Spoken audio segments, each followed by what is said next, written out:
এগুলা বলেন স্যান্ড ক্যাসেলের। বা এটা কি আইটেম? কোরাল কোরাল কি? কোরাল কারি।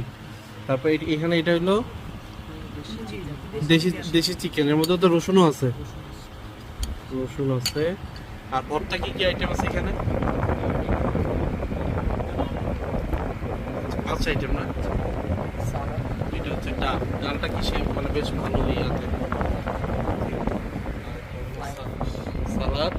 আর এখানে হলো ফ্লাইং ফিশ, ফ্লাইং ফিশ। আর এটা ভাত সাধারণ।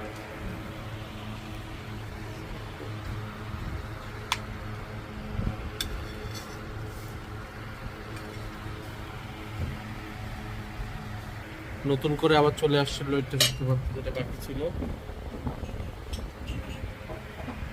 এটা হচ্ছে স্যান্ড ক্যাসেলের দুপুরের খাবার। স্যান্ড ক্যাসেলের খাবার এখানে আসার পর থেকে সবার মুখে মুখে সবসময়ই ছিল ডিম ভর্তা, না টমেটো ভর্তা, এটা কি বেগুন ভর্তা, আলু ভর্তা, আলু ভর্তা। সেই দেখতে কিন্তু সেই লাগতেছে সবগুলোই।